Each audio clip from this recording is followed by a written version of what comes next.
Okay, let's start.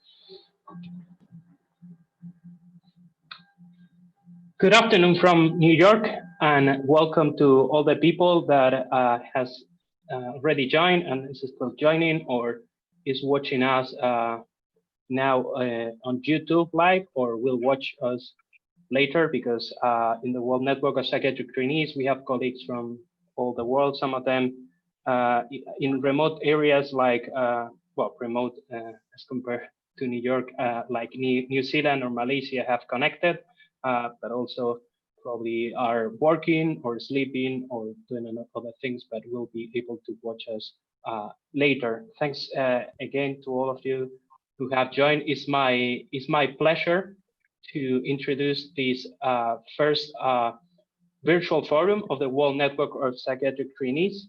My name is Victor Pereira Sanchez. I'm originally from the northwest of Spain, a region called Galicia.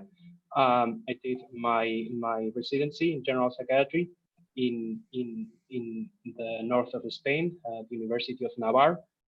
And last year I came to New York, and I'm doing at least a couple of its fellowship training in child and adolescent psychiatry. Here's where I met Sebastian, and now online some other colleagues in New York. And last year, well, in 2018, as Charlotte will explain, we created this World Network of Psychiatric Trainees to connect colleagues from all over the world.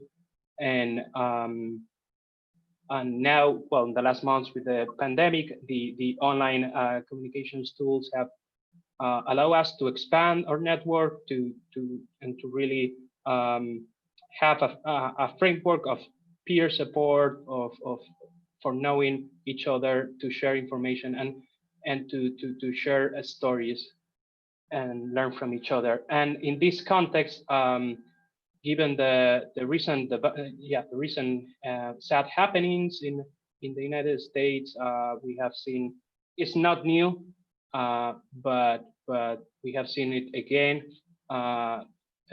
This racist phenomenon, this slaughter of innocent people with police brutality, and now the conversation has not only reached all the country in the United States, but all the globe. So we thought that this topic would be relevant for a first discussion in the World Network of Psychiatric Trainees, and we wanted to invite two colleagues, two residents in New York that are African Americans and are very good psychiatric. Well, one is going to start in a few weeks, and the other is going to transition to child psychiatry, and we'll tell why this topic is important for the experience of psychiatric training, and what we can all do across the world to combat racism. And finally, it's our pleasure that this is happening on Juneteenth. That is a holiday here in New York, commemorating the end of slavery of African Americans in Texas, and as a milestone of ending the slavery in the whole country. But we have still a lot to do to combat racism, to promote justice, and our speakers will tell us more about that. So our first, before the speakers start, my colleague Charlotte Michels, who is the president-elect of the European Federation of Psychiatric Trainees, and is a resident in psychiatry in Belgium, will introduce briefly the World Network of Psychiatric Trainees. Thank you very much, and Charlotte. Thank you, Victor. Thank you, and welcome everyone to our very first symposium organized by the World Network of Psychiatric Trainees, or WNPT in short. I will share my screen to briefly tell you about the history of the WNPT, and also because we want to show off our new logo that we're quite proud of. So really the WNPT wouldn't exist without Victor, who started this whole initiative. So about 2 years ago, Victor was an active member of the European Federation of Psychiatric Trainees, EFPT in short. And together with some colleagues in Europe and around the globe, he thought, well, why limit ourselves to Europe? Why not connect globally? So that's what they started doing. They started connecting with psychiatric trainees all over the world. And I'm very happy that Victor allowed me to support in this and to work alongside him. And so mainly through social media, this global network started emerging, and it enabled trainees to interact, to share their thoughts, their ideas, and their resources. And today there are over 150 trainees all over the world that are involved in the network in one way or another. So each continent is represented. And really the whole reason why we do this is because we share the common goal of having the best training possible and becoming the best psychiatrists that we can be. And this network allows us to improve ourselves by collaborating, by organizing projects together, by being represented, as this slide nicely shows. One project that we have, for example, is the Mento Overseas program. So through this program, the European Federation, the EFPT, invites non-European trainees to their annual conference, which is intended for psychiatric trainees only. And it's a really unique opportunity to network. And we're very happy that in 2 weeks' time, during our online forum for the second year in a row, all continents will be represented at the EFPT forum. And it has really helped the network to grow by being able to meet in person and share our ideas. But today, mostly, of course, we're very proud to be organizing and presenting our very first symposium. I would like to thank all the organizers and the speakers especially for their efforts in organizing today's event. I personally couldn't think of a more important and relevant topic to be presenting on today. And I hope that this will be the first of many more events by the WNPT to come. I hope you will all enjoy today's symposium. I'm sure it will be very interesting and educational. And I hope you will all join us in future events as well.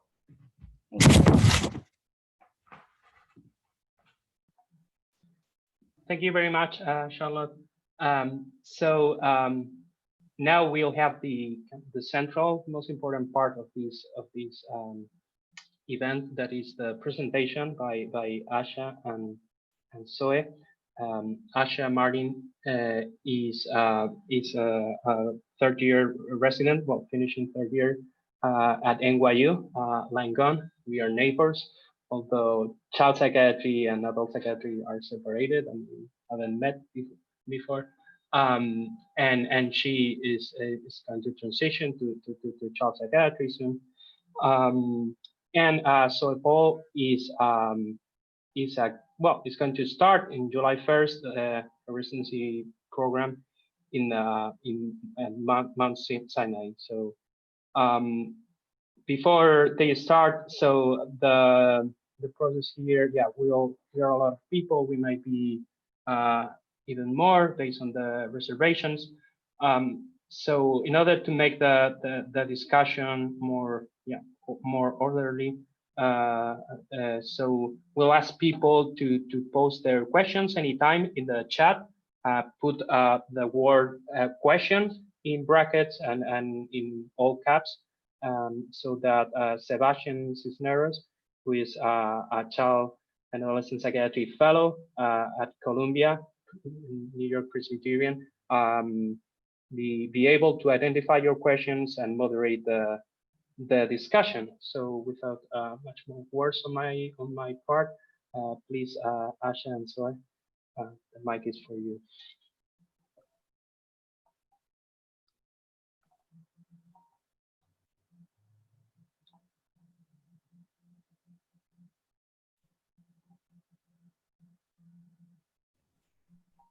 Everyone. Hi, thank you guys for joining us.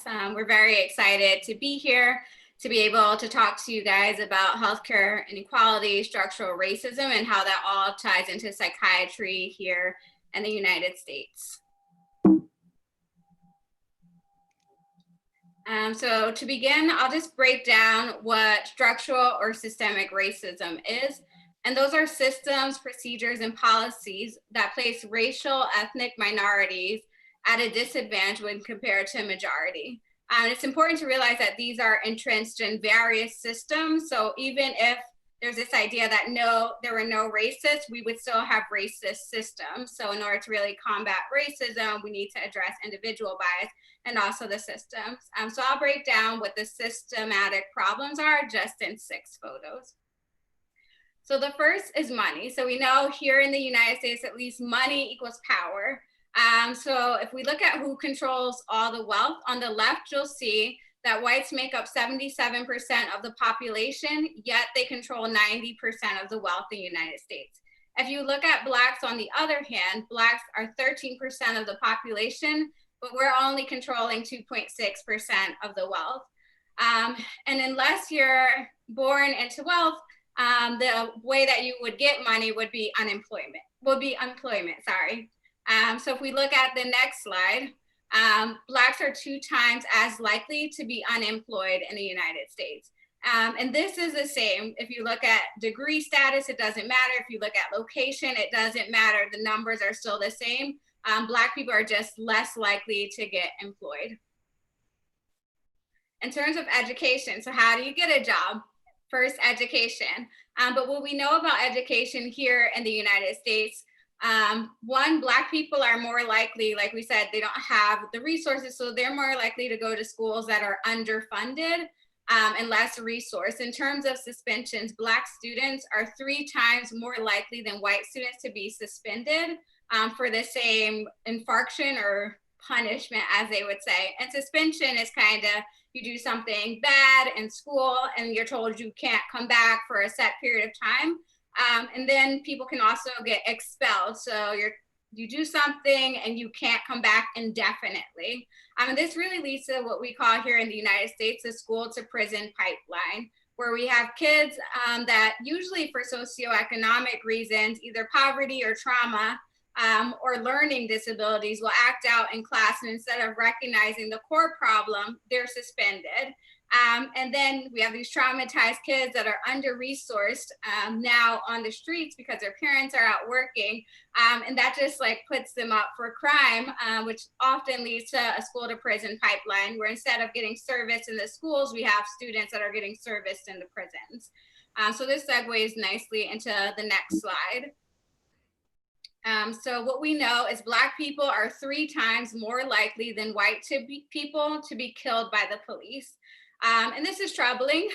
They're 1.3 times more likely to be unarmed. So the Blacks are more likely to be killed, and when they're killed, it's less likely that they even have weapons on them.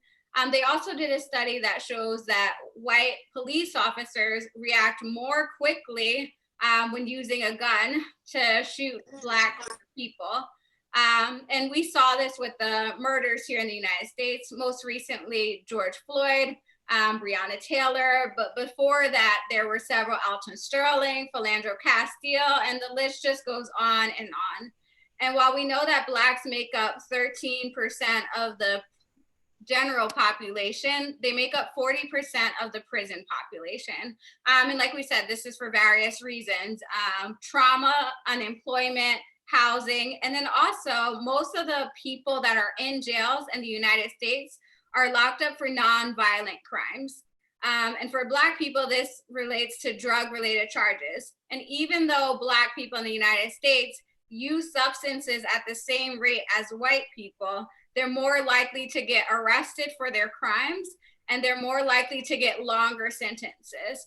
And this goes back several years to policies in the United States. So there was the crack epidemic, where there were longer jail sentences for people that were using crack compared to pure cocaine. And we know the Black people actually had like higher usages of crack cocaine, which is generally a little bit cheaper than the cocaine counterpart. So Blacks were just getting arrested and locked up for higher amount of times for having basically the same substances. When we look at surveillance, Black drivers are 30% more likely to be pulled over.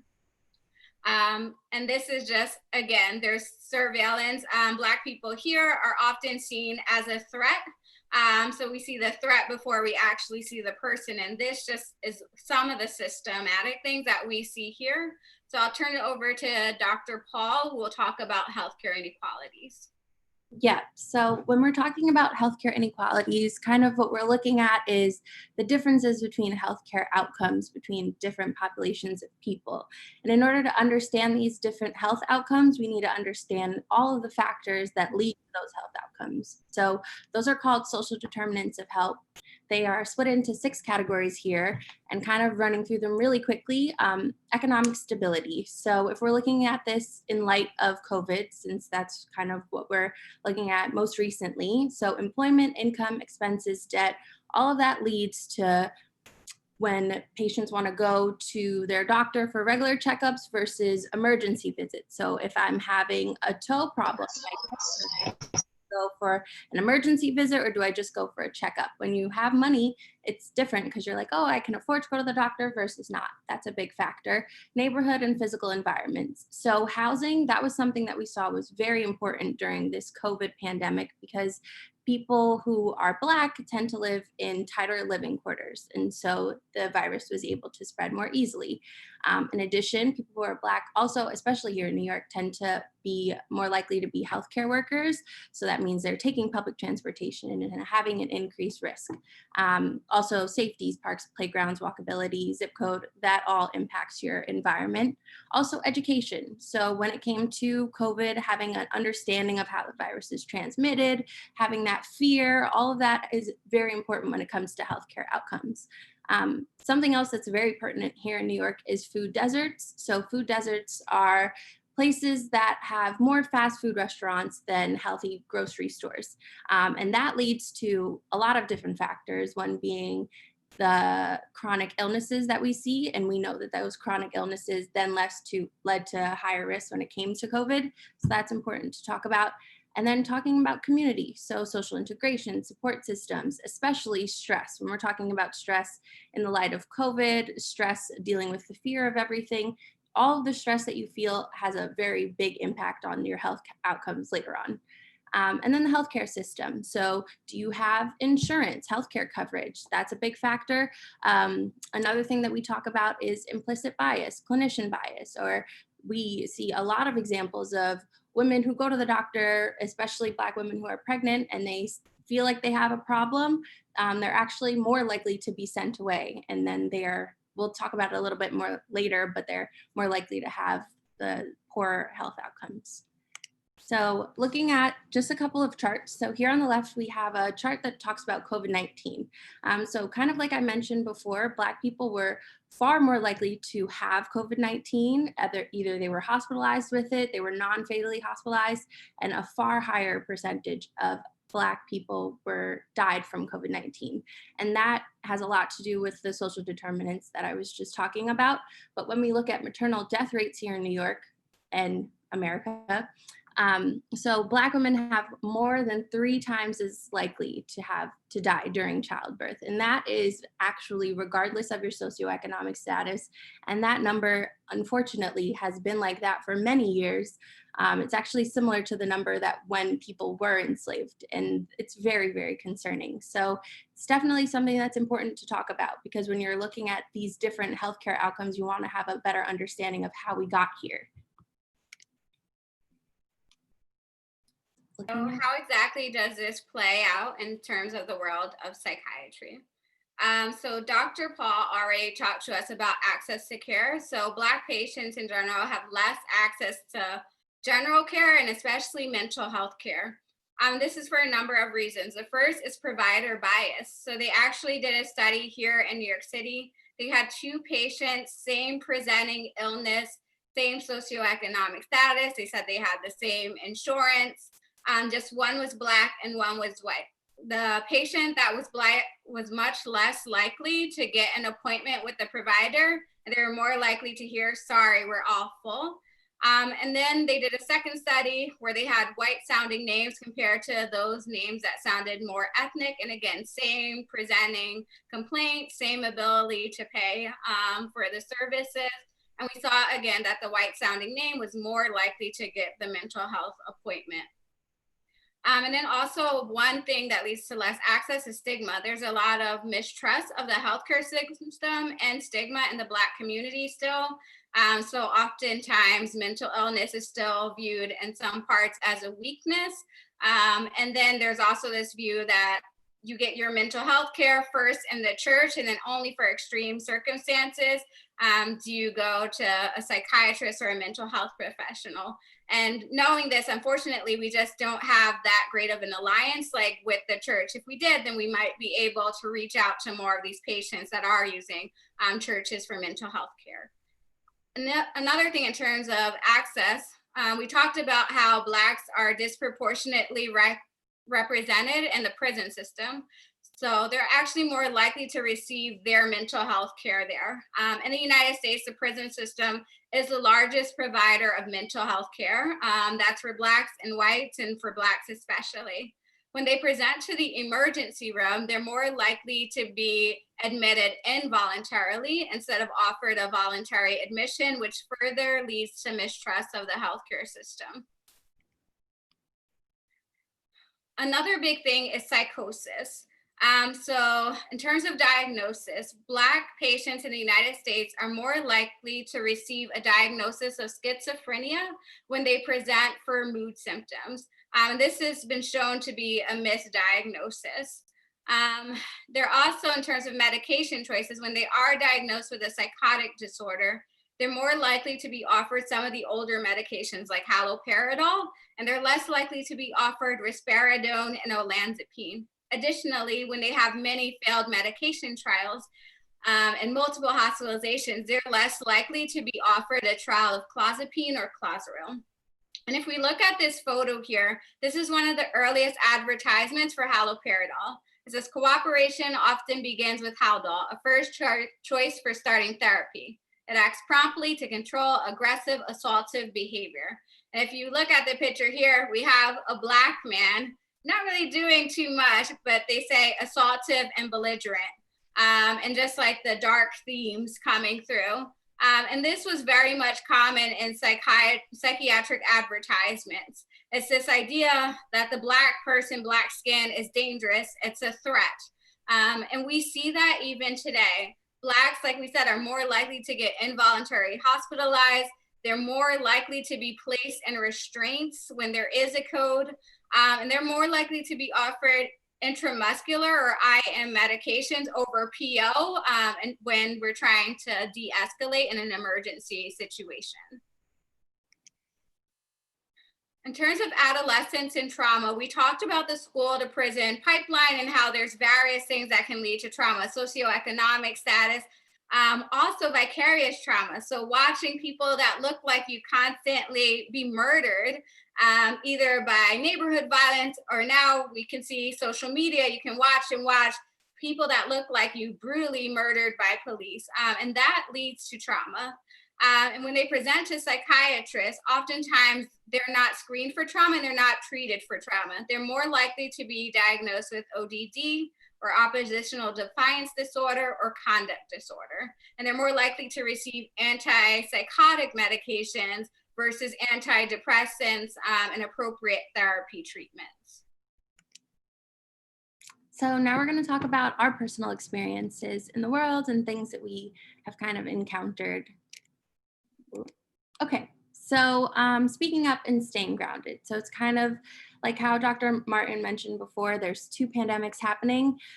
So when it comes to dealing with COVID, I was not yet a doctor at the time. So I was a volunteer coordinator for all of the students back at SUNY Downstate in Brooklyn. So we spent all day calling patients to make sure we could connect them to telemedicine. We had a lot of older patients who didn't know how to use Wi-Fi. So we would try to just spend the day explaining to them how to use it. And I remember when we first started volunteering, the attending of the clinic was like, make sure you're sensitive when you're calling patients. And I was like, yeah, of course. Like, of course I'll be sensitive. And he told me the reason why it was because when he first started calling patients to connect them to clinics, some of those patients were either in the hospital with COVID, some of them already passed away, and it was something to keep in mind. And it felt like at that point, like every single day that we called patients, we were like walking on eggshells, making sure that we were sensitive about what we were talking about. It was a way that kind of just woke us up to really see what was happening in the world. And then on the other end, we have this racial trauma pandemic that's happening in the United States. So kind of how I've been doing that, besides staying grounded and talking to my friends about what's happening, making sure that we're staying informed, is posting on social media. I was always a social media poster, but now I've turned into someone who's like constantly posting informative links, whether it's educational or petitions or donations, just trying to spread as much knowledge as we can. It feels like the more knowledge that we spread, the more people actually know what's going on, because this is something that we've been talking about for years, ever since Trayvon Martin was first murdered. So it now feels like everything is kind of picking up speed, and hopefully there'll be some more changes. So pictures here are just me talking at one of the school events. I think that us saying our opinions, making sure we're using our voice is really important. The middle picture is me and my doctor friends, and then the right picture is volunteering at a health fair, where you're staying in those underserved communities, making sure you're reaching out, making sure everyone has access to healthcare. And for me, my experience has been similar, just a mix of finding balance, so work, advocacy, and self-care. When the COVID-19 pandemic actually started, I was redeployed to internal medicine. So I was taken from outpatient psychiatry to help with the inpatient medicine, just because, as we know, New York City was hit pretty hard. And that was difficult for me for a number of reasons. First, I went into psychiatry for a reason, but beyond that, I think it's very difficult to watch on TV, read in the news how Blacks are disproportionately affected. I remember a news story about someone that was the same age as me, went to college actually a few blocks up the road from where I went to college. She actually died from COVID, and they didn't think she had any medical comorbidity. So going into work every day, taking public transportation, I think that was just really scary. The way I managed that fear was just by working with my patients. So I remember I had an elderly lady, her family just kept calling me and saying she wasn't picking up the phone. I asked the nurses, they're like, she does this from time to time. I went into the patient's room and she was just frantically looking for her phone. She couldn't find it. One, because she couldn't find her glasses, so she couldn't see. And next, it was underneath her covers and she hadn't thought to look there. So I think just those experiences were very grounding, and just remembering why exactly I went into medicine. So I was feeling a little bit better. And then I think the George Floyd incidents happened. So it's just one episode of just feeling hypervigilant, hyper aware on top of another. So you put out one fire and then there's another. And with that, it was just watching a lot of social media and watching again and again people that look like me be murdered. And I got really tired of seeing this. So for me, advocacy has been a big thing. On the left, this is me in medical school protesting. And then on the right, most recently in residency outside of our hospital, we had a demonstration just for healthcare inequalities and against police brutality. And I think that was one way to help. I've also been very involved in organized psychiatry, the American Psychiatric Association, and helping planning different meetings, drafting position statements. And that was one way for me to keep going, and that felt therapeutic. So I realized I was burning out and I was not taking care of myself. So I had to cut back on social media.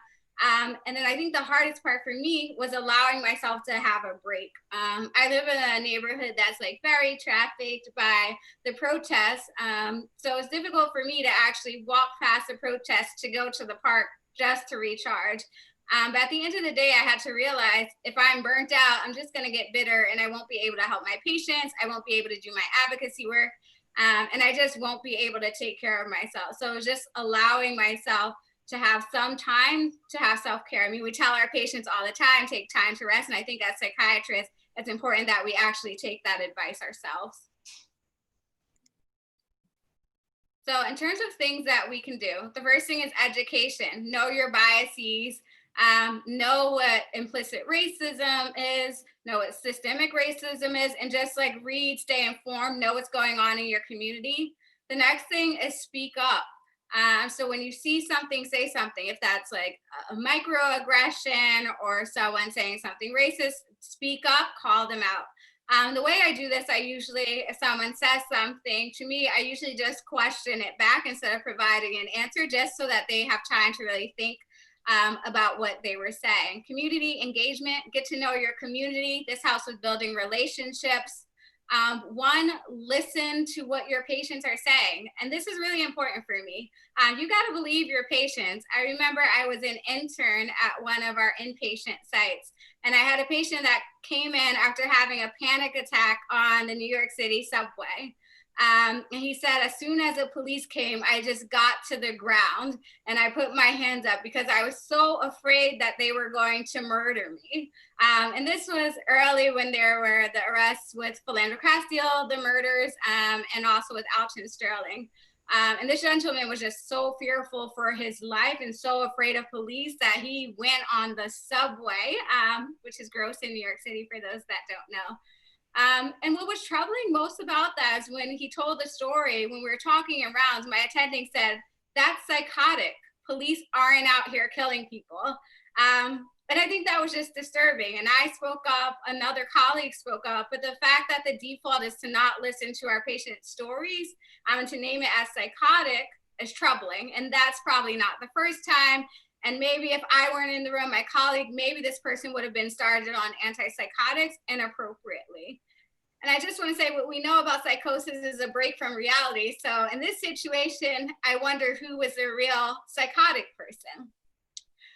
Next is practicing trauma-informed care. So ask trauma histories to avoid re-traumatizing patients. Not believing patients, not listening to their stories is traumatic. Next, get involved in organized psychiatry if that's your thing. For me, it's been the American Psychiatric Society. The World Network of Psychiatric Trainees is also a great global network to really get involved, expand your reach, vote both local and nationally, and then support Black businesses because those were really the ones that were hurt most by the COVID pandemic. And that's how we really build up wealth in the community.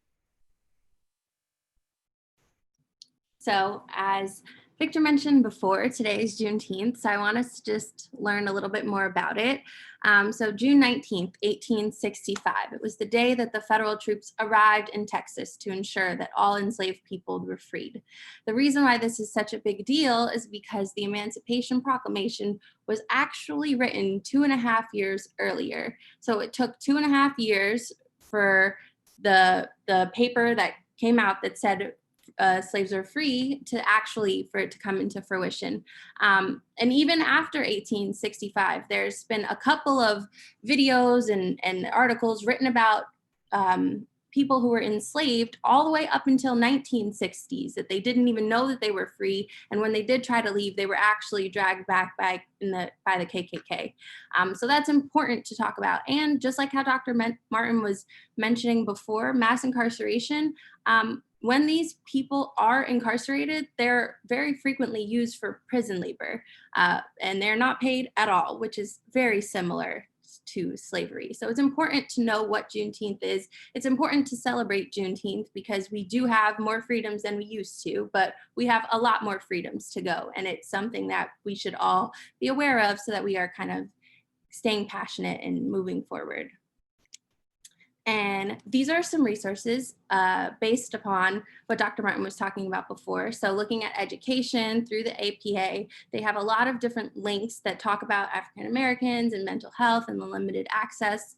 Also the Black Lives Matter website resources. So they have a couple of different things. They have access to mental health resources. They also have access to Black businesses. So they have like a link where you can click on what state you're in and look at all the different Black businesses near you.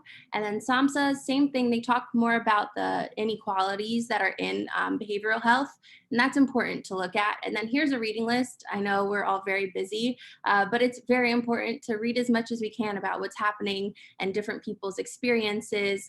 It's how we learn, not only for ourselves, but we learn from our patients. And then these are different organizations that I've seen talk the most about what's happening in the world right now. So National Alliance of Mental Illness, American Psychiatric Association, Ourselves Black, and the Seaway Project are Black-run organizations.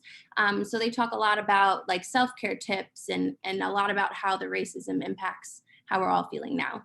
On the right-hand side, we just have a link for therapy for Black girls and counseling space. So those are therapy websites that are geared towards the Black population. We also have a meditation app called Liberate. And this is a really good app because not only is it free and you can have little meditations by yourself when you're feeling overwhelmed, but they actually talk about racial trauma in a couple of their series. And it's important because you're educated and kind of relaxing at the same time. And here's a couple extra apps: Safe Place and Black Therapy Love. They talk about mental illness, and then kind of like what we were saying before, how this police brutality and racism impacts our mental health. And they also give self-care tips. It's very helpful. Yeah. Thank you very much, Asha and Zoe. I think, yeah, people have been very, very attentive. We'll start the discussion moderated by Sebastian pretty soon. I wanted to take advantage of this occasion, as I mentioned in the email, for those who want to put on their cameras for a moment, or well, for the discussion can be turned on, and we can take a few group pictures.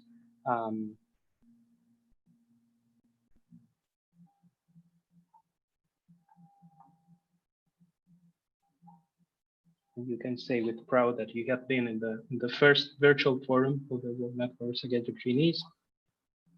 We have up to 69 participants in the Zoom. We have also some more participants watching YouTube, and probably many more who watch later.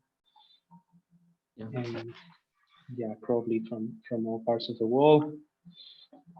Okay, I'm gonna take some screenshots here.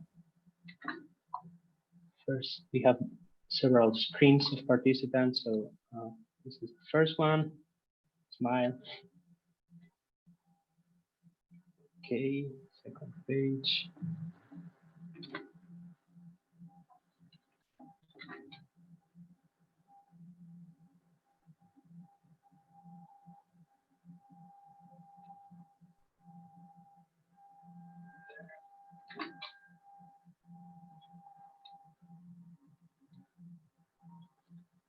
Okay, so now I'm giving the mic to Sebastian from, yeah, as I say, child psychiatry trainee in New York, and who will moderate the discussion. Thank you, Victor. And first of all, thank you to Dr. Paul and Dr. Martin for that wonderful presentation. I'm feeling delighted to be part of this forum and to coordinate the discussion. It was so well explained, and it's a testament of all your hard work. And I'm glad that you were able to present this to people from all over the world, especially here that in New York, we've been having this couple of very tough months. I feel that this can be an opportunity as well to continue to show all your strengths and also like all your hard work. I've been reading about like the chat questions, and there is a very interesting question that I had from Dr. Marcus Tan. He's actually from the UK. Interestingly, in the UK, they were also having, protests and also like interesting, like kind of scenarios related to the events that happen here in the United States. And the question from Dr. Tan is how can you talk more about, like this, situation of the microaggressions and the biases? Because sometimes, unfortunately, the majorities feel that is, like a wide fragility, and they don't describe that, like they are actually, having this problem, and it's more like related to the implicit bias, more or less. How can you work with the clinicians in terms of explaining that, that can exist? Yeah, there was actually an article that I read a while back. I don't have it on me, but I can definitely look for it and email it out to the group. I think it really depends on the stage that the person is in. So there's a lot of stages to white fragility. If someone is in the very beginning phase, then it's just going to be a lot of reinforcement, naming, labeling, a lot of examples so that they advance. But similar to motivational interviewing, if someone's pre-contemplative, it's a little bit hard. So the real step is just to get them advanced, like to the next phase where they're saying, maybe this is a problem. And that's like a big step if we can get them to even think, okay, maybe. Because we can always work with a maybe, but if someone doesn't have that just yet, then it's a little bit harder. And I think we saw that here in New York, and especially with a lot of my colleagues, a lot of times one incident would happen, we wouldn't think anything was happening. Then the second, then the third, then the fourth. And now it's just been the movement. It's actually less minorities that are participating than the majority. So we see there's been just this surge in allyship. And I think it's really because some people were pre-contemplative before, and then once like there's all these things, it's hard to deny. So I think with that, it's just getting them to have that initial question. That's my input. I'll throw it back to the group to see if anyone has any other suggestions, but it is a really difficult thing to manage. Mm-hmm. I agree 100%. And I think also adding on, sometimes when we show people, especially physicians, we only believe facts and stats and studies.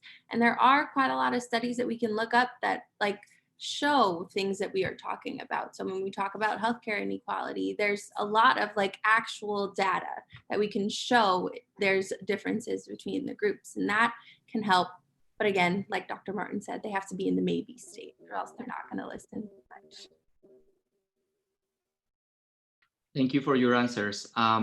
This is another question, a little bit more to delve in deep about what's happening now, because like there is a reason that, you know, this situation is happening, and the pandemic, you know, is more or less like uncovering this situation. So if you, Dr. Paul or Dr. Martin, can explain us more about what happened specifically in New York in terms of the pandemic and how that impacted minorities, in particular African-American minorities.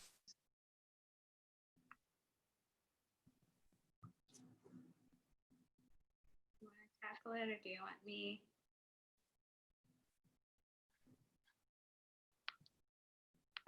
So yeah, I can speak to it since I was like on, I guess, the front lines. So specifically in New York, we saw very much higher rates of infection rates in the Black community. It was highest, I think, in Brooklyn and Queens, some of the boroughs. And a lot of it was neighborhoods with lower socioeconomic status. They had higher infection rates and then also higher mortality or death rates. So I think this was just very concerning. And then there was this like very much heightened fear in the Black community, fear about like going outside, getting infected. But it's also difficult in these communities because you don't have grocery stores in your neighborhood. So you have to go out, you have to travel. So I think there was that real disconnect and real problem. The other thing that we saw is Black people in New York City were more likely to be frontline or essential staff members. So that's the healthcare workers, your behavioral health techs, your nurses, your doctors. That's your grocery store clerks. It's your people that are doing sanitation or cleaning the streets. All of those jobs had higher rates of Black Americans. So they were going to work and putting themselves at risk. And then like Dr. Paul talked about the social determinants of health, like housing is an issue. Housing was causing increased rates. Poor like food access causes you to eat bad, which can cause diabetes and hypertension. Also, chronic stress and just being poor and marginalized can cause increased hypertension and diabetes. And those are all risk factors for COVID-19. And those also led to higher death rates. And then also obesity. Obesity was actually the #1 risk factor. And if you don't have access to good food, it's very difficult to maintain your weight. Fast food is cheap, good food is not. Exactly, and just to add on that, like it's interestingly, one of the comments from here, it says that data also show that minority doctors also had, a higher impact. And probably that can be also like a testament of that, usually minorities or like work in underserved areas or don't have like the same, resources as institutions that are, more well equipped. However, that's also interesting to see, and how like the pandemic was expanded in the boroughs that are also like underserved. So like you saw higher numbers in Queens, Brooklyn, and the Bronx. So that's also like in line to what Dr. Martin is explaining. Yeah, so here I have another question that is completely important and is very pertinent. This question will be for Dr. Paul. If you can tell us more about, medical school applications and how like the process is here in the United States, in particular, for minorities, and how like you can see like also the discrimination in this particular situation. So looking at the end bit of that, so 5% of all physicians here in America are Black, just 5%. That's it. And that is a very big problem when we're talking about implicit bias and everything like that. But it's also when you're learning from people. So if you're applying to medical school, do you know who to talk to? Do you have advice, a mentor, anything like that? So getting in is also a lot trickier. And then once you're in medical school, so you want to, there's a lot of like things you have to deal with once you're here. So you have to deal with a couple of microaggressions. You have to deal with feeling, am I good enough to be here? Because no one around me really looks like me. And those are things that are like hard for us. And I think that medical school applications in general for everyone are very hard. It's very competitive to get into medical school, especially as the years go on. So it's something to think about. And I think that hopefully, I mean, I know currently there's less Black male physicians that there were in 1973, and that is a stat that should not be happening. It should very much be going in the opposite direction. So I'm hoping that with time, as we're seeing what's happening and we can go into the positions of where we're taking care of people that look like us, hopefully we can increase the numbers of who's in here. I just know that it's tricky sometimes. Yeah, and completely goes in line with what you were presenting in terms of a systemic problem that is impacting all the spheres in this society. And I have another question in terms about commenting about like discrimination and stigma from other healthcare professionals to psychiatry. If you were able to also see that, like that will be more like for Dr. Martin, if you were able to see that in light of like your training here in New York, and also in particular about like, I'm curious to see if you had any experiences in that regard when you were redeployed to the service, to the internal medicine service. Fortunately, that's not like what I've experienced, but I do know that it exists. For me, when I was interviewing for residency, it was very important that I went to a program where psychiatrists were treated equally. I paid a little bit for that, I'm not gonna lie. We are treated as equals in on medicine at Bellevue, which is tough. I was carrying 10 patients just like a medical intern, which is an absolute disaster, but that's what I wanted. And I think we work hand in hand with our colleagues. Bellevue, I think, actually has more psychiatric beds than medical beds. So it is true, like a true psychiatric hospital. So I think we just have good relationships with our colleagues, and they need us. They're constantly calling us for like capacity assessments or just to work out complex ethical issues. So I think our relationship is just very good with them, and I'm sure that was like over years that was built. But I have reaped the benefits of that. In terms of going to medicine, I thought I was going to be terrible, but my medical colleagues were just like, I'm so great that you're here. It's so nice to have someone for psychiatry. You get it. And I think the hard part for me was they wanted me to be the medical doctor and the psychiatrist. So that was a little bit difficult. So I think it does exist in programs, and I'd be interested to hear what maybe you have to say, Sebastian or Victor. But for me, I haven't really experienced that, but I was mindful when I chose a residency program, and I was fortunate enough to be able to have multiple options in choosing residency programs. Yeah, I feel that it's in the culture sometimes that psychiatry gets devalued, but I didn't feel that as well in my training. And yeah, like I was also redeployed to the palliative care service here in New York, and they were very appreciative about, you know, our involvement. So here in the United States probably was not like the norm. I have another question, and this is very important. I feel that you guys were talking about like microaggressions and macroaggressions, biases, and I feel that sometimes people don't have an understanding about these definitions, and I would like more if you can explain about that, and more importantly, like explaining that, and also what can be done, you know, to overcome those challenges, in particular the microaggressions. Yeah, I mean, I think I have a lot of examples of microaggressions in my head. So as a student, when you're walking around with your white coat and your stethoscope on, and people are asking you to take out the garbage and things of that nature, or just calling you nurse and stuff, there's nothing wrong with those jobs, of course, but you're wondering, why do they assume that about you, right? And I think Dr. Martin mentioned this earlier in the presentation, asking people why you think that, and say, why would you think I'm a nurse?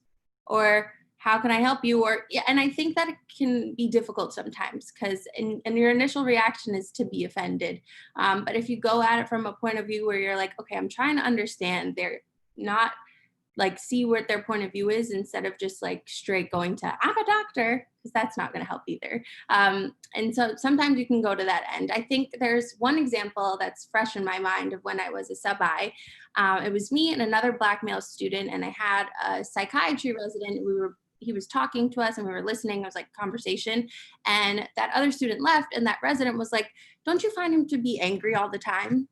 And I was like, no, I think he was just sitting there quiet, listening to you, just like how I was sitting there quiet, listening to you, and talking to him about it. And we had like a whole discussion about like, why do you feel like he was angry? Like, what about what he was doing, sitting there quietly, made you feel like he was angry? And he was like, wow, like after talking to you, I realized that he wasn't angry, and I like check my own bias. And I think that having those difficult conversations, even as a student, you have to know like when's the time to talk about it or not.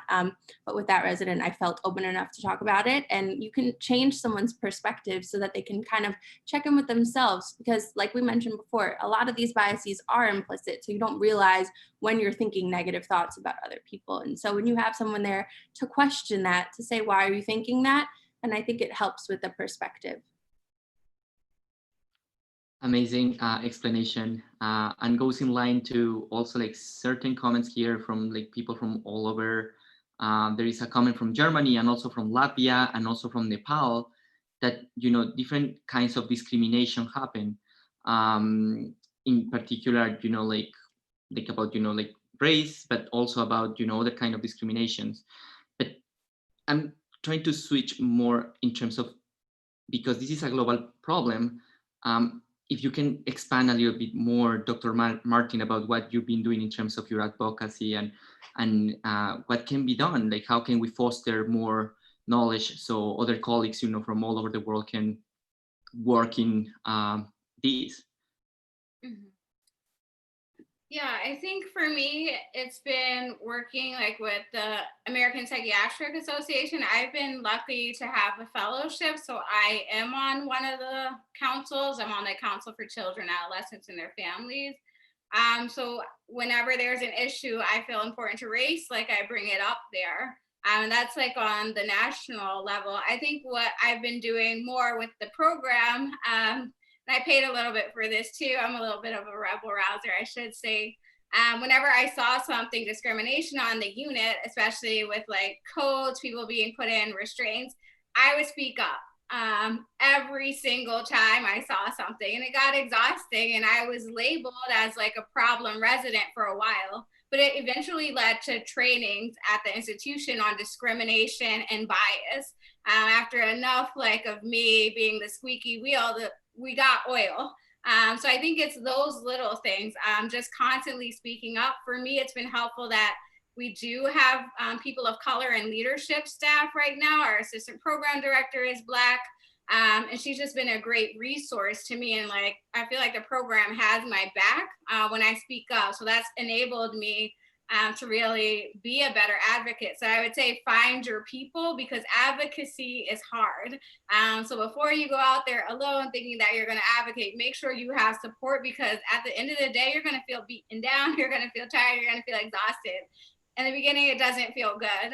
So I think just relying on friends, family, colleagues that are more senior than you has been just really helpful, that of reminding me like why exactly I'm doing this, because it does get tiring. Yeah, and I've been, I think that I've been able to see that also in your involvement in the New York County of Psychiatry trainees, like psychiatry, I mean, like in the resident, part. And recently you also were able to handle amazingly a forum there with psychiatrists in New York City.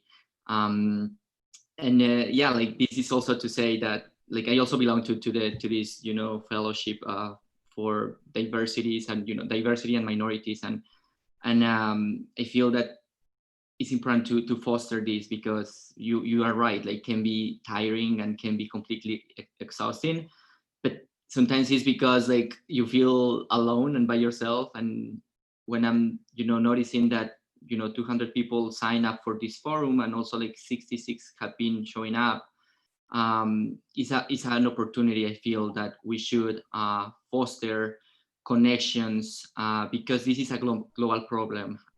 It's not only here in the United States, that also like pertains to the world. I have other question in terms of what do you think can be done, Dr. Paul, here, like in this like new organization that we are starting here, from your perspective, what advices do you give us in terms of what can continue doing in terms of awareness, and how can we grow this organization, Dr. Paul? I think that if we start with being mindful, like thinking before you speak, my mom used to always tell me that when I was growing up, and I think it's even more helpful as an adult. So whether you're talking to your colleagues, your patients, a stranger on the street, thinking of what you're saying before you talk to them, because it seems like a lot of these biases or everything that we're dealing with, it comes from a place, sometimes it comes from a place of hatred, and then other times it comes from a place from a lack of knowledge. And so if you're more educated on everything that we've been talking about, so actively learning about things that are happening in the world very much will help you and your patients, and then using your information and being mindful of what you're saying, I think would be really helpful. And it seems like if we were all like learning more about what's happening in the world, then we would all be more passionate about stopping it and changing the world to make it better. So hopefully that's what happens. I'm so glad to hear those words, and like I feel that this is an starting for continuing to have this in work, and our hopes is to have an engagement as well into this organization from the American side with the European side, which we feel we can do many things. And like the pandemic for the good is making this happening, like to have us together at this time to be able to discuss these topics that, as I said, pertains to all of us. Another question that I have is, what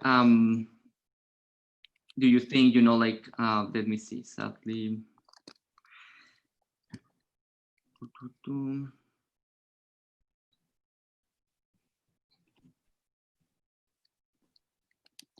if you've been able like to Dr. Paul, like to have any like comments about like what happened in Brooklyn in during your experience there, like if you were able like to see firsthand any like kind of discriminations or anything related to what happened to Kali.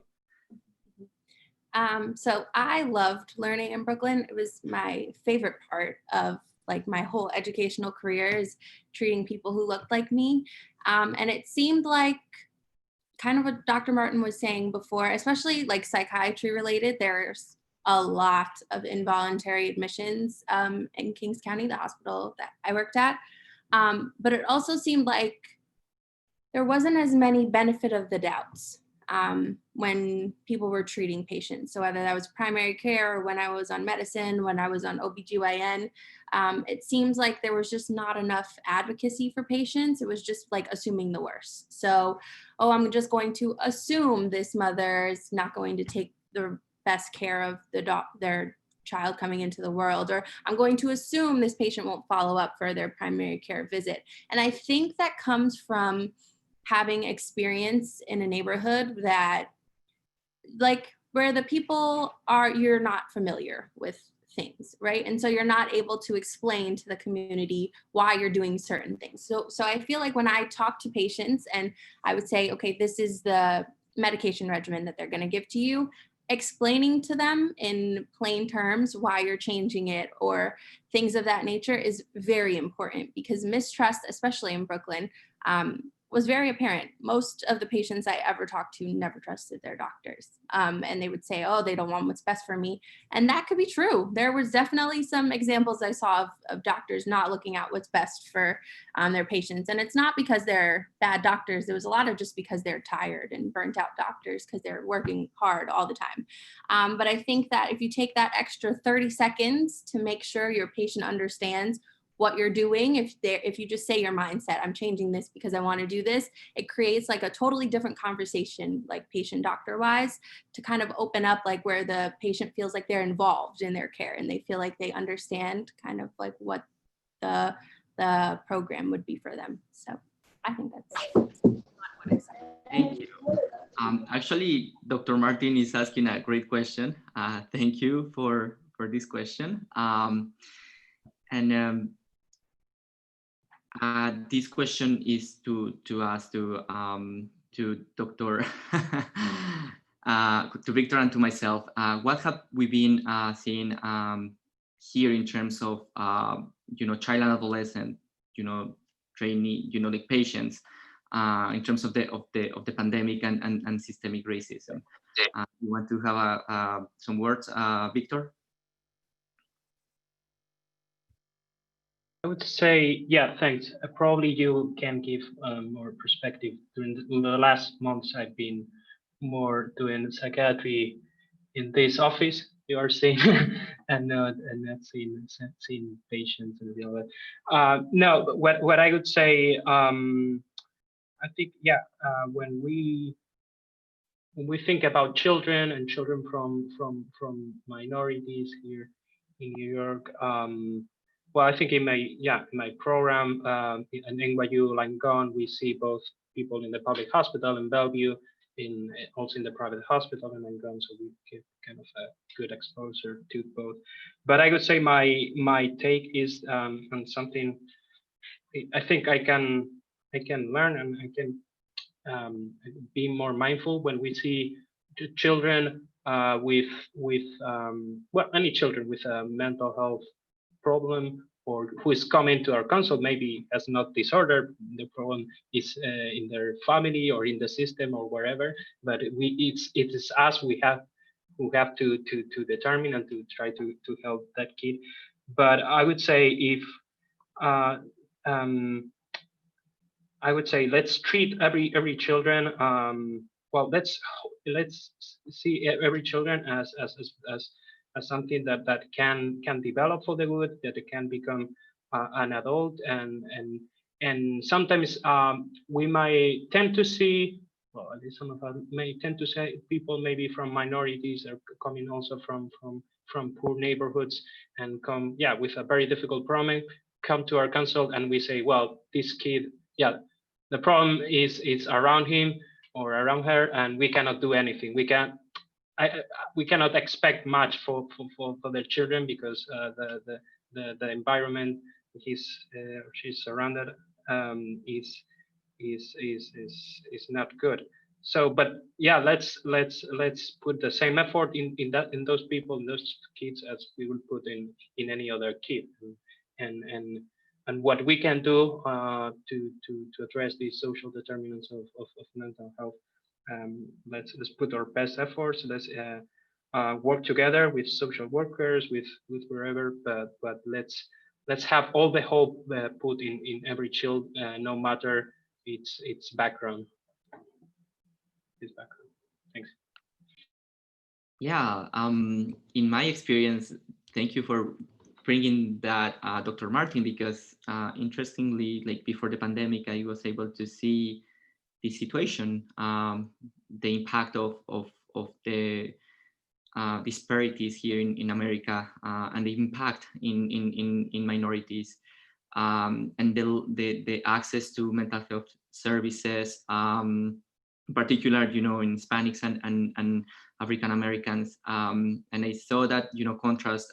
We in my training, we rotate in 3 different hospitals. And one hospital like is in an area that is very wealthy, with wealthy people, and over there like the services and are well equipped. The other hospital is in a more underserved area, in which you have services. However, it's tricky to get them. It's like more constraints in terms to get those services, in terms of sometimes like the appointments take longer to be obtained, or other situations, for example, open child abuse cases, things in that source. But interestingly, and this goes in line as well with your conversation, that trauma is very common and very misdiagnosed in child and adolescent psychiatry. Usually like diagnosed with oppositional defiant disorder or other kind of like disorders, and when you delve in deep, you see this pattern of trauma that can be even intergenerational, like parents from the kids have also like trauma, like the same kind of experiences that repeat in back in circles, and how to break that chain has been challenging, but it's also something that in my particular opinion, and what I like, is something that I've been having the opportunity to do and learning and do CBT, TF, trauma focused, and also connect to services in Uptown Manhattan that are pertain to single moms or to moms that don't have the resources. Have been sometimes fruitful, because you can see the results. You can see that things can get better, and that like kids can go back to school, and moms can be there as well, like in a better position. And another thing that is interesting is also the bias in schools, how sometimes African American kids and Hispanic kids, in particular African American kids, are completely like they have more suspensions. They send to the ED more for episodes of aggression that can be handled in the school. So like that's something that makes you think, okay, there is something beyond like the work that you are doing that should be done, and that's why like one of the things that I'm very interested is to continue advocating for our patients, because definitely a change has to be done in how like things are done here in America. I have a great question from Charlotte, actually, and this is about like the role models, and in particular that like what Dr. Paul said about like the low number of Black physicians. She was wondering for Dr. Paul and for Dr. Martin, if you guys found a role model during your training, and what inspired you to become psychiatrist? So I never found a doctor as a role model kind of going through school. My main role model was my mom. She was a patient. She was sick ever since I was in high school, all the way until the end of medical school. And she was a patient who had a lot of mistrust in her doctors. And a lot of the reason for that was because her doctors never clearly explained what was going on. And if they did, they never asked if she understood what was going on. And a lot of that festered mistrust. And so I was in a 7-year med program from straight out of high school. So I was always set to be a doctor.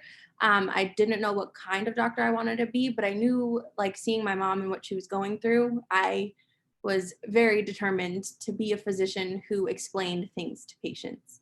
And then I took a break from medical school to get my master's in public health, and I learned so much about what we were talking about before: healthcare inequality, social determinants, seeing how the community leads to different healthcare outcomes. And one of my last finishing classes of my dissertation, I learned about mental health policies, and I saw how those policies impacted real life patients and how they were impacting patients of different ethnicities very differently, especially when we talk about involuntary admissions and such. So psychiatry was something that I knew I wanted to go into from mostly from my non-medical degree is how I knew I wanted to go into psychiatry. And I knew that it was something that I was going to excel in because I was so passionate about understanding my patient's point of view. So it just felt right. There's nothing else really. Yeah, I'll echo that. For me, I knew I was going to be a child and adolescent psychiatrist before I went to medical school. So my sister had been having a lot of behavioral issues, was actually mislabeled as having oppositional defiant disorder.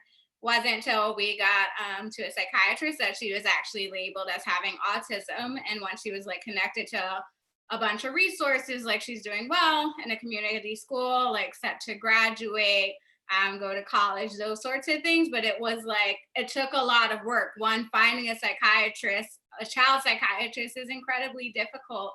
And then she had a bunch of therapists and social workers, and she was constantly getting kicked out of practices because she cannot deal with change, which is a key characteristic of autism. And she also thought that she was a cat. She was obsessed with cats, and she was quite feral. So it was very difficult just getting access. So I went to medical school thinking that I would do child and adolescent psychiatry with a focus on autism. I went to Rutgers, New Jersey Medical School for med school. The psychiatry department there is actually wonderful. They're all lovely. So I had a million mentors, none that looked like me, but I think they had that same passion for community health, social disparities, and that was constantly integrated into our curriculum, our ways of thought.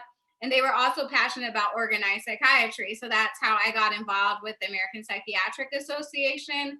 And I've since got most of my mentors that look like me, women of color, through that organization.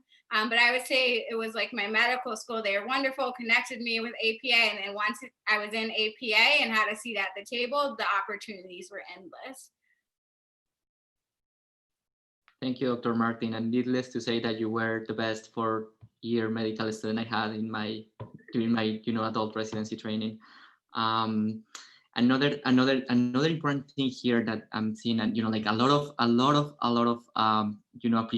appreciative comments to you, Dr. Paul and Dr. Martin, that you are inspiring for people here in this forum, and thank you for sharing that, guys.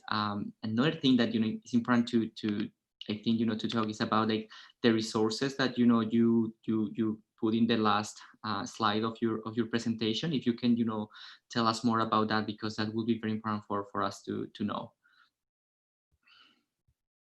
Yeah. I'm gonna see if I can copy paste what I put in the slides into the chat just so everyone can see them. But they are split into educational resources. So everything we were talking about, especially more geared to behavioral health, psychiatry, and things of that nature, and learning more about the health inequalities. And then I talked about the organizations. So a lot like how Dr. Martin has been mentioning, the APA has a big impact. So I've been keeping up with a lot of what they've been posting and saying about everything, and they've definitely been keeping us educated. Dr. Martin's had a big impact with that. And so that too. And the NAMI foundations, the other organizations like the Black run ones, those keep you, they're like more local. So they teach you things that you might not see in like the bigger, more known organizations. So I found that to be also very helpful. So I'll try to copy paste those links into this chat to make it more accessible for people. Will be more than appreciated. In that regard, Dr. Martin, is there anything that you would like to add in terms of, advocacy, in terms of, globally, how like we should, proceed as, an organization? Yeah, I think this was helpful getting the experience of what's going on here in the United States. I'd be very interested in another forum just to hear about what's going on in maybe another country, just because it seems like this is such a big issue globally. So trying to figure out like what's going on globally and just being more aware of those sorts of things. APA does have submissions due, so I think it'd be nice if a few of us could collaborate and do a multicultural workshop at the APA and submit maybe a couple abstracts for that. I think that would be just very useful, a nice thing to have, and then we can meet up maybe in person if APA is back in person by then. I think those are probably two of the ways. I think it's just about getting a seat at the table, and we have that here with this forum, and I think we could have an even bigger seat if we present this more globally at the APA. So those would be my two ways that I can think of off the top of my head.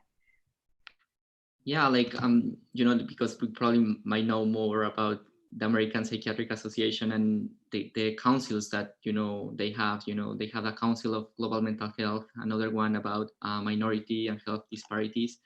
And they have been very active recently for all these, situations. And also due to, the pandemic per se. I'm not sure if, Victor or Charlotte can, tell us more about, what in Europe they have, because that can be also useful for us, so we can try to connect. First, Charlotte. Do you want me to go first? Yeah, I must admit that I personally live in an area where Blacks are probably underrepresented. I mean, in Brussels, which is a bigger city, there's more ethnicities in general, and I think also the protests have really come to Brussels as well. People are quite active in that. I think we deal more with different nationalities, people from different countries. In Belgium, it's Turkey, Morocco, which is very common. And I think what we see is that what Dr. Paul and Dr. Martin have mentioned as well is the way that patients present their complaints gets misinterpreted, and people get mistreated because they're seen as dramatic, theatrical. And I think that is a big issue that really requires education. I'm not sure if that's the case in the rest of Europe, but I can assume it is. Yeah, thanks. No, and I want to say, yeah, let's take advantage of these global fora that are growing. We are now, yeah, having the first online conversation in real time in the World Network for Psychiatric Trainees, but of course the conversation will continue in the social media. We have also, I think you all received the links for those who are trainees to join, and yeah, because I think this problem of racism has a lot of colors and a lot of nuances in different countries these days. Well, some of the attendees here have suffered also, and are suffering discrimination in Europe because they come from another part from Europe to other country, and just because, where they come from, and there are minorities in all countries. So we can also, well, peer support us, and yeah, if you those who are interested in collaborating to put together a symposium or a workshop with trainees experiences in different parts of the world, APA would be a great opportunity. Also, if somebody wants to spearhead, I think the WNPT also wants to be a place where people can write things together and publish things together. So somebody that wants to bring some cross country perspectives of racism, with a personal experience, can also reach us and reach Zoe and Asha. Thank you. I'm glad to hear that, and yeah, we feel that that can be a pilot that we can continue to expand. From my particular background, like we have a growing society which is called Latin American Psychiatric Society. However, it's more, for psychiatrists. It's not like the area from, like trainees is still in development, and I'm glad that this is happening. I'm not sure if you, Victor, have any questions, or Charlotte, or any here in the public wants to, have like a brief, like talk about like this, topic in particular.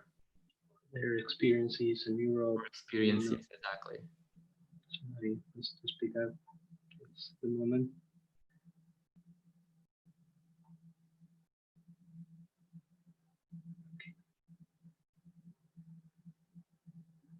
Okay, well, I think to give some closing remarks, we have still a few minutes. If somebody wants to chime in to say anything, feel free.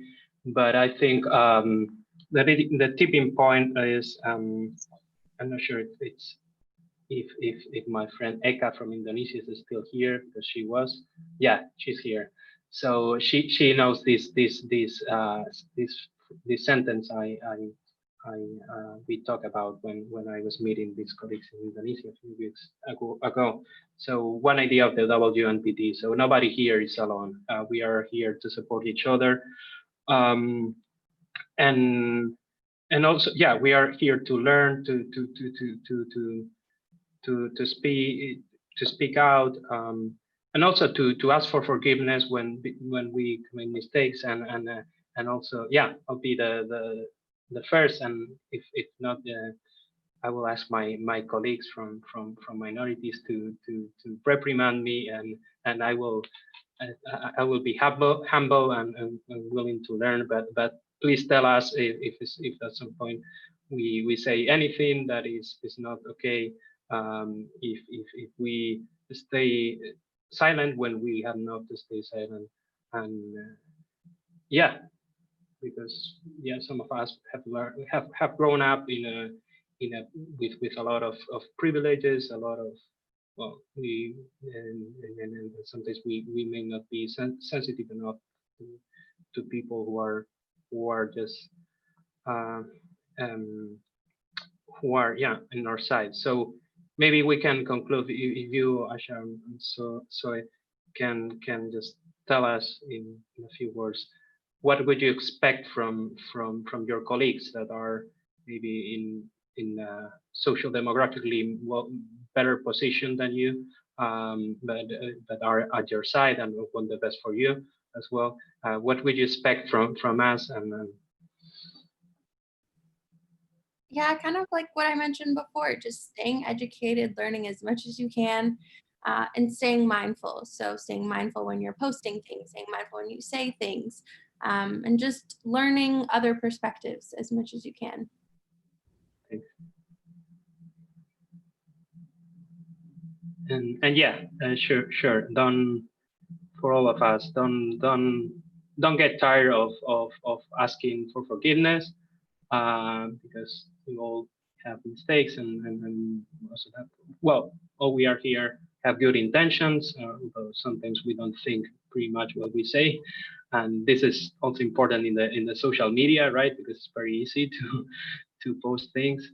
And also, I think each other don't get tired of also forgive the others.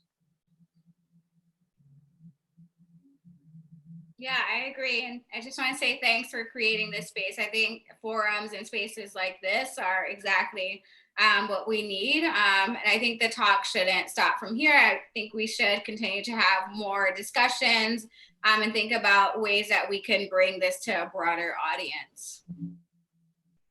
Okay. So yeah, thank you very much all for attending. We have had here people who are well, close to having lunch, or who are going to have lunch now. We have people in Indonesia that are going to bed right now because it's almost 1 a.m. there. Thanks to all who participated from all over the world. The conversation continues on the internet, on the social media, and the WhatsApp only for a while because I think we have reached the limit, but we will find another way. And yeah, our recording will be available on YouTube, or I'm writing in the here in the chat the link to our channel, and yeah, feel free to reach us and to stay in contact. And yeah, let's keep the momentum. What we have learned here are not just good words. It's something in which each of us has a role, has something to change. We're starting right now, and let's put our part in making the change happen. Things like this discrimination, racism has existed, and murders like George Floyd had happened, and reactions have emerged. But this is the time for a change, for a substantial change. And that would only be possible if each of us puts their part. So thank you very much, Asha. Thank you very much, Zoe, Charlotte, Sebastian, and our man in the shadow, Aesio, who had been coordinating the social media. And thank you, gracias, obrigado. I don't know all the languages that are speaking. Danke. But thank you very much, and let's stay in contact. Bye. Thank you. Bye. Bye, guys.